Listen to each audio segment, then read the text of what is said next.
2026ல ஹீரோவே மீனம் தான். ராசி லக்னம் அப்படின்னு சொன்னா அதுல சனி வக்கரமா இப்போ உட்காந்துருக்கு. ஜென்மத்துல சனி உட்காந்து திரிகோணத்துல வந்து குரு உட்கார போறாரு. என்ன வேணுமோ அது நடக்கும். வீட்டுல வந்து நான் ஹோம் மேக்கரா இருக்கேன் அப்படின்னு சொல்லக்கூடிய பெண்கள்லாம் நல்ல வேலைக்கு போகக்கூடிய பிராப்தம் ஏற்படும். டீச்சிங்ல போகக்கூடிய வாய்ப்புகள் இருக்கு.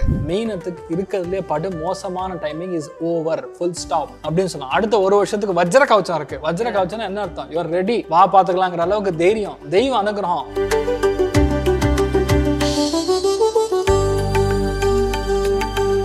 மீனராசிக்கு 2026 எப்படி இருக்கு? 2026ல ஹீரோவே மீனம் தான். ராசி லக்னம் அப்படின்னு சொன்னா அதுல சனி வக்கரமா இப்போ உட்காந்துருக்கு. ஜென்மத்துல சனி உட்காந்து திரிகோணத்துல வந்து குரு உட்கார போறார். என்ன வேணுமோ அது நடக்கும். அரசியல்ல பெரிய வெற்றி, பெரிய பதவி, கிஃப்ட் மூலியமா சில பேர்ல எம்பி இருக்காங்க பாத்தீங்களா? இப்போ ரீசன் அதெல்லாம் நிறைய பேருக்கு பெரிய வெற்றிகள் கொடுக்கும், குழந்தை பிராப்தத்தை கொடுக்கும், அந்யோன்யத்தை கொடுக்கும். நிறைய பேருக்கு மன வாழ்க்கை இனிமேல ரொம்ப சூப்பரா இருக்கும், சுவாரஸ்யமா இருக்கும், இன்ட்ரெஸ்டிங்கா இருக்கும். எதெல்லாம் நமக்கு நடக்காதுன்னு இருக்குமோ அதெல்லாம் இப்போ நடக்கும். நிறைய பேருக்கு சொல்லக்கூடிய ஒண்ணு, புது தொழில் ஆரம்பிப்பீங்க. கலைகள்ல இருக்கக்கூடிய நபர்களுக்கு கிளாஸா இருக்கும். ட்ரேடிங் பிஸ்னஸ் பண்றவங்களுக்கு சூப்பரா இருக்கும். கன்சல்டன்ட்டா இருக்கிறவங்களுக்கு சூப்பரா இருக்கும். நிறைய பேர் இப்ப பசங்களாம் என்ன பண்ணுவாங்கன்னா, அதாவது புதுவாக ஒரு விஷயத்த கத்துக்கிறதுங்கிற மாதிரி ஆரம்பிப்பாங்க. மீனத்தில் இருக்கிறவங்க அதெல்லாம் பயங்கரமா இருக்கும். ஸ்போர்ட்ஸ்ல இருக்கிறவங்களுக்கு ரொம்ப சூப்பரா இருக்கும். நடிகர்கள் இருக்கீங்க, இல்லை வீட்டில் வந்து நான் ஹோம் மேக்கரா இருக்கேன் அப்படின்னு சொல்லக்கூடிய பெண்கள்லாம் நல்ல வேலைக்கு போகக்கூடிய பிராப்தம் ஏற்படும். டீச்சிங்ல போகக்கூடிய வாய்ப்புகள் இருக்கு. ஒரு முக்கியமான வங்கியில போய் வேலை செய்யக்கூடிய பிராப்தம் இருக்குங்கிற மாதிரி ரொம்ப ஃபேண்டாஸ்டிக்கா இருக்கும்.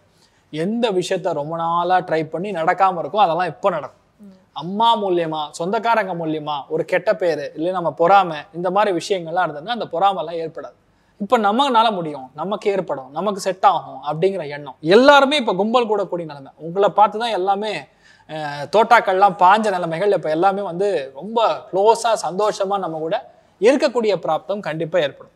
ஸோ மன வாழ்க்கை மட்டும் கிடையாது, ஃபேமிலி கிடையாது, அதே மாதிரி பூர்வீக சொத்து கிடையாது, நிலம் கிடையாது, எல்லாமே நீங்க பிளான் பண்ணா போதும். ஜூன்லேருந்து உங்க வாழ்க்கை அவ்வளோ நல்லா இருக்கு. வெளியூர்ல இருக்கிறவங்களுக்கு, வெளிநாட்டில் இருக்கிறவங்களுக்கு சிட்டிசன்ஷிப் வாங்கிடுவீங்க. வேற ஊருக்கு போகக்கூடிய பிராப்தம் உண்டு. நிறைய பேருக்கு பொருளாதாரத்துல செம்ம முன்னேற்றம் இருக்கு. அதுக்கு மேல ஹெல்த் நல்லா இருக்கும். மென்டல் ஹெல்த் கிளியர் ஆகும். சனி ஜாதகத்துல வக்கரமா இருக்கும்போது அவங்களுக்கு சொன்னல, நின்னா குத்தம், உட்காந்தா குத்தம், பேசினா குத்தம், பார்த்தா குத்தங்கிற நிலைமை மாறும். அப்ரிசியேஷன் கிடைக்கும், பாராட்டுகள் குவியும், இனிமேல் ரெகக்னேஷன் கிடைக்கும். இந்த மரியாதை எப்ப கிடைக்கும்னா குரு திரிகோணத்தில் இருக்கும்போது மரியாதை கிடைக்கும். இப்போ பெண் குழந்தை உங்களுக்கு பிறக்கக்கூடிய வாய்ப்புகள், இந்த பஞ்சமஸ்தானத்துல சந்திரன் கனெக்ட் ஆகி குரு கனெக்ட் ஆகும்போது பெண் குழந்தை பிறக்கும். நிறைய பேருக்கு தொழில் ஆரம்பிக்கக்கூடிய பிராப்தம். எதெல்லாம் முடியாது அப்படின்னு சொன்னாங்களோ, வீட்டுல சொன்னாங்களோ, கூட இருக்கிறவங்க சொன்னானோ, இவன் எல்லாத்தையும் ஓரம் கட்டி என்னால முடியும் அப்படின்னு சொல்லக்கூடிய நிலைமை. மீனத்துக்கு இருக்கிறதுலே படு மோசமான timing is over, full stop அப்படின்னு சொன்னா அடுத்த ஒரு வருஷத்துக்கு வஜ்ர கவச்சம் இருக்கு. வஜ்ர கவச்சம்னா என்ன அர்த்தம்? யூ ஆர் ரெடி, வா பாத்துக்கலாங்கிற அளவுக்கு தைரியம், தெய்வ அனுகிரகம். இன்னொன்னு, நம்ம ஒரு விஷயம் எடுத்து வைக்கிறோம்னா அது டக்குன்னு நடக்கிறது. டார்கெட் என்ன இருக்கோ அந்த டார்கெட் வந்து அச்சீவ் ஆகணும். அப்படிங்கிற பட்சத்துல ஒரு சப்போர்ட்டடா அச்சீவ் ஆகும். இவ்வளோ நாள்ல வந்து நம்ம தனியா நீச்சல் அடிச்சுட்டு இருப்போம். இப்போ என்னன்னா நீச்சல் அடிக்கிறதுக்கு ஒரு இது கிடைக்கும். புரியுதா?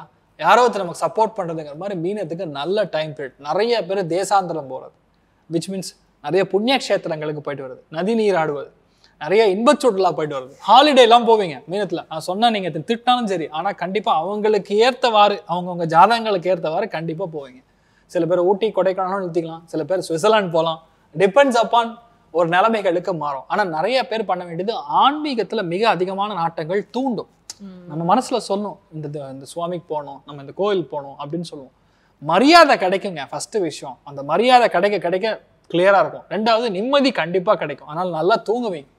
முகத்துல அந்த பாரம் இருக்காது, மனசுல அந்த ஏக்கம் இருக்காது, இது நம்மளால ஆகாது அப்படிங்கிற நிலைமை இருக்காது. 100% எல்லாமே அப்படியே டோட்டல் பிபி குறைஞ்சு அப்பாடா அப்படின்னு சொல்லக்கூடிய நிலைமை. மன சாந்தியா இருந்து நல்ல மாற்றத்தை கொடுக்கும். புது வரவுகள் இருக்கு, சந்தோஷம் இருக்கு. மீனத்துக்கு சூப்பர் டைமிங். 2026 செம்மையா இருக்கு. அதனால நீங்க தைரியமா இருக்கலாம். மீனராசிக்கான பரிகாரங்கள். பரிகார ஸ்தானம்னா கண்டிப்பா குலதெய்வத்தை பிரார்த்தனை பண்ணும். நான் சொல்றது அகிலாண்டேஸ்வரி அம்மனை வழிபாடு செய்வது. திரிகோணத்துல சனி குரு கனெக்ட் ஆச்சுன்னா ஜம்புகேஸ்வரர் அகிலாண்டேஸ்வரி அம்மனை போய் பார்த்துட்டு வர்றது பெரிய மாற்றத்தை கொடுக்கும். லைஃப் அவ்வளோ ஒரு சுவாரஸ்யத்தையும் சந்தோஷத்தையும் பெரிய ஏற்றத்தை கொடுக்கக்கூடிய ஒரு டைமிங் உங்களுக்கு ஆரம்பிக்கப்படும். மீனராசி நேயர்களுக்கான பர்சன்டேஜ், அதாவது ரெண்டா சொல்லலாம். சந்தோஷத்தின் அடிப்படையில் 85% சொல்லலாம். ஏன்னா ஹெல்த் நல்லா இருக்குமே, மனசு சந்தோஷம் ஆயிடும். பொருளாதாரத்தின் அடிப்படையில் 90% ஃபேண்டாஸ்டிக்காக இருக்கு. அதனால மீனத்துக்கு நல்ல டைம் ஆரம்பிச்சிருச்சு. உங்களால முடியும்னு நம்புங்க. தெய்வத்துடைய அனுகிரகத்துல உங்களுக்கு எல்லாமே நல்லா நடக்கும். தெய்வம். 2 விஷயம் மனுஷனுக்கு ரொம்ப முக்கியம். ஒண்ணு காதல், இன்னொன்னு பணம். முதல்ல இந்த இளைஞர்கள் அப்படின்னு வரும்போது காதல் தாங்க, அப்புறம் பார்த்துக்கலாம், பணம் சம்பாரிச்சுக்கலாம் அப்படின்றவாங்க. ஸோ அந்த வகையில் இந்த காதலர்கள் எந்தெந்த ராசிக்கு காதல் கைகூடும், கல்யாணம் கைகூடும்? 2 விஷயம். நான் என்னன்னா போன இன்டர்வியூல நான் என்ன ஒரு விஷயம் சொல்லியிருந்தேன்னா, எந்த குழந்தையை நீங்கள் இழந்தீர்களோ, நல்லா புரிஞ்சுக்கணும், எந்த குழந்தையை நீங்கள் இழந்தீர்களோ அந்த குழந்தை மறுபடியும் பிறக்கும் அப்படின்னு சொன்னேன். ஆனா தர்மத்திற்கு உட்பட விஷயம் புரிஞ்சுக்கணும். அதாவது கல்யாணம் ஆகி 2 குழந்தை இருக்கு அப்படின்னா, ஒருவேளை அந்த குழந்தை இல்ல, ஒரு குழந்தை கர்ப்பத்துல இருந்து கிளியர் ஆயிடுச்சு, ஆகலை அப்படின்னா அவங்களுக்கு குழந்தை பிறக்கும். நம்மளுக்கு இதை வேற மாதிரி புரிஞ்சு வேற மாதிரி சமாச்சாரங்கள்லாம் வந்து உட்காந்து பேசினாங்க. நான் சொன்னேன், சாமி நான் சொன்னது தர்மத்தின் பிரகாரம் அப்படின்னு சொன்னேன். அதனால காதல் அப்படிங்கிறது காந்தர்வம்னு சொல்லணும். எல்லாருக்கும்லாம் காதல் செட் ஆகாதுமா. காதல் 2 வகைப்படும். விஜய் சொல்ற மாதிரி, விவேக் சொல்ற மாதிரி இங்க ஒண்ணு வரும் அங்க ஒண்ணு வருங்கிற மாதிரி. ஒண்ணு சந்திரன் கனெக்ட் ஆகக்கூடிய காதல்லாம் மேக்சிமம் 2 வருஷத்துக்கு மேல தாங்காது. Instant attraction, so called infatuation, அதுதான் வந்து சந்திரன் கனெக்ட் ஆகக்கூடிய ஸ்தானம். உண்மையாகவே பஞ்சமஸ்தானமோ 7ஆம் இடமோ லக்னமோ அந்த பாக்கியத்தை கொடுக்குது, இல்ல ஒரு ஆணுக்கு சுக்கிரன் சூப்பரா இருக்கு, இல்ல பெண்ணுக்கு செவ்வாய் சுக்கிரம் நல்லா இருக்கு அப்படிங்கிற பட்சத்துல காதல் ஏற்படும். இதுல எதுவா இருந்தாலும் சரி, காதல் அப்படிங்கிறது ஒரு தோஷம் தான், உண்மைதான். இருந்தாதான். ஏன் தோஷம்னு சொல்றேன், இது எல்லாமே நிழல் கிரகங்கள்னு சொல்லக்கூடிய ராகு கேது கனெக்ட் ஆகாம காதல் வராது. இப்போ சில பேருக்கு வந்து போன ஜென்மத்தில் அவங்க கூட இருக்கணும், சந்தோஷமா இருக்கணும் ரொம்ப விருப்பப்பட்டு, பட் கணக்கு ஆகாம இருக்கக்கூடியவங்க இந்த டைம்ல காதல்ல கல்யாணம் பண்ணுவாங்க. 2வது இன்னொன்னு நான் எல்லாருக்கிட்டையும் சொல்லக்கூடிய ரொம்ப முக்கியமான விண்ணப்பம், காதல் அப்படின்னு சொல்லக்கூடிய சமாச்சாரம் வந்துச்சுன்னா தயவு செய்து வந்து ஜாதகத்தை கொண்டு வராதீங்க, மேட்சிங் இருக்கான்னு.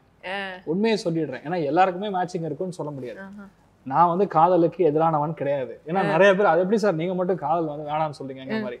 உண்மையான விஷயம் தான், ஜாதகத்தில் இந்த பிராப்தம் இருக்கும்போது நடக்கும். பிராப்தம் is something you are destined for. உங்களுக்கு எழுதி இருக்கு, ஆனாலும் நீங்க லவ் மேரேஜ் தான். அப்படிப்பட்ட விஷயங்களும் நடக்கும். நிறைய பேர் இருக்காங்கம்மா. இதுல 2-3 இருக்குல்ல, லவ் மேரேஜ்னு வாங்க, ஆனா லவ்வே இருக்காது மேரேஜ்ல. அதான் சொன்னேன், இனிஷியலா மட்டும்தான் அந்த அட்ராக்ஷனால வரக்கூடிய காதல்ங்கிறது கிடையாது. பஞ்சமஸ்தானம்ங்கிறது மனசுல இருக்கக்கூடிய எண்ணங்கள் ஒத்து போகும்போது, பாக்கியம் அப்படிங்கிறது அந்யோன்யம், காந்தர்வம், அது இருக்கும்பொழுது மட்டும்தான் காதலா கன்வெர்ட் ஆகும். இதெல்லாம் ஏன் சொல்றேன்னா, இந்த ராசிகள்லாம் நான் சொல்ல முன்னாடி அலர்ட்டா இருங்க, இந்த சொல்றேன். வரப்போற ராசிகள் வந்து காதல் விஷயத்துல கவனமா இருக்கணும். யார் யாருக்கெல்லாம் நீங்க கவனமா இருக்கணும் அப்படின்னு பார்த்தா, மெயினான விஷயம் மிதுனம், துலாம், கும்பம், தனுசு, இந்த 4 ராசிகளும் காதலில் ரொம்ப கவனமா இருக்கணும் அப்படின்னு சொல்லணும். காதல் சக்சஸ் ஆகும் 100%, நான் சந்தோஷமா நான் என்ன நினைக்கிறோம் அது நடக்கும் அப்படின்னு சொன்னா, மகர ராசி நண்பர்களுக்கு காதல் சக்சஸ் ஆகும். கடகராசி நண்பர்களுக்கு கண்டிப்பா காதல் சக்சஸ் ஆகக்கூடிய பிராப்தம். விருச்சிக ராசி நண்பர்களுக்கு காதல் சக்சஸ் ஆகும். கன்னி ராசி நண்பர்களுக்கு காதல் சக்சஸ் ஆகும். ரொம்ப முக்கியமானதை விட்டமா மீன ராசி நண்பர்களுக்கு காதல் சக்சஸ் ஆகும். ஸோ இந்த மாதிரி இருக்கக்கூடிய ராசிகளுக்கெல்லாம் கண்டிப்பா காதல் சக்சஸ் ஆகக்கூடிய வாய்ப்பு அமேசிங்கா இருக்கு. எனக்கு ஒரு கேள்வி, இந்த ராசிகள் அதாவது சக்சஸ் ஆகக்கூடிய ராசிகளுக்குள்ளேயே சக்சஸ் ஆயிடுமா, இல்ல இந்த ஆகாத ராசிகளோட இல்லம்மா? நல்ல கேள்வி. ஆக்சுவலா என்னன்னு பாத்தீங்கன்னா, இப்போ நெகட்டிவா நான் வந்து செட் ஆகாது, உங்களுக்கு ஒர்க் அவுட் ஆகாதுன்னு சொல்றேன்ல, இப்போ அவங்கனாலதான் ப்ராப்ளமே வரும். ஓகே. இப்போ ஒரு ஜாதகம் வந்து ஓப்பனா சொன்னா ஒரு ரொம்ப மாஸ்குலின், இப்ப தனுசு ராசியும் விருச்சிக ராசியும் காதலிக்கிறாங்க அப்படின்னா தனுசு ராசியால விருச்சிக ராசிக்கு பிரச்சனை வரும் அப்படிங்கிறீங்க. என்ன விஷயம் சொல்றேன், இப்போ அதை வந்து நீ மேரேஜ் பொறுத்தத்துல எடுத்து பார்த்தோம்னா, தனுசும் விருச்சிகம் அப்படின்னு பார்த்தா பக்கத்து ராசி. விருச்சிக ராசி நண்பர்கள் தனுசை கம்பேட்டபிளா எடுத்துக்கலாம், ஆனா தனுசு ராசி நண்பர்கள் விருச்சிக ராசி நண்பர்கள் கம்பேட்டபிளா எடுத்துக்க முடியாது. ஏன்னா 24 மணி ரகசியத்துல இருப்பாங்க. யாரு? விருச்சிக ராசி நண்பர்கள் ரகசியத்துல. ஆமா, எல்லாமே ஓப்பனா சொல்ல மாட்டாங்க, ஆனா தனுசு மட்டும் எல்லாம் சொல்லுங்கிற மாதிரி இருக்கும். விருச்சிக ராசிக்கு மேட்ச் வரும். ஏன்னா எப்பவுமே பொருத்தம் பார்க்கும்போது 6, 8, 12 கூடிய பாவங்கள் ராசியிலயோ லக்னமோ கனெக்ட் பண்ணவே கூடாது. ஆகாத விஷயங்கள் இல்லையா. 2 பேருமே காதல் வச்சு கல்யாணம் பண்ணுவாங்க, அப்புறம் பிரிஞ்சிருப்பாங்க. என்ன அர்த்தம், டைவர்ஸ் கிடையாது. பொண்ணு துபாயில இருக்கும், பையன் யூஎஸ்ல இருப்பான், என்ன பிரயோஜனம்? இந்த மாதிரி விஷயங்கள்லாம் நடக்கும். அதனால அந்தந்த காலகட்டங்களுக்கு சக்சஸ் ஆகும்னு சொன்னா, அந்த ராசிகளுக்கு என்ன ராசியா இருந்தாலும் கண்டிப்பா சக்சஸ் ஆகும். இந்த ராசிகளுக்கு கவனமா இருந்தா இந்த ராசி நண்பர்கள் கொஞ்சம் கண்டிப்பா பிரச்சனையே ஆகும். எவனோ ஒருத்தவங்களுக்கு வந்து டோக்கரா கொடுக்க போறோம்னு அர்த்தம். அதனால நீங்க கவனமா இருக்கணும். சரி, இப்போ இந்த நீங்க சொன்ன ராசிகள், இந்த ராசியில ஏதாவது உன்னோட வருதா? அந்த அந்த வருது. எப்படி எல்லா ராசியும் சொன்னீங்கன்னா ஒரு ராசி நான் இருப்பேன் தானே? சரிதானே? இருக்கலாம். நல்லது நடக்கட்டும். நல்லது நடக்கட்டும். இனியாவது நல்லது நடக்கட்டும். நீ சந்தோஷமா இருப்போம்.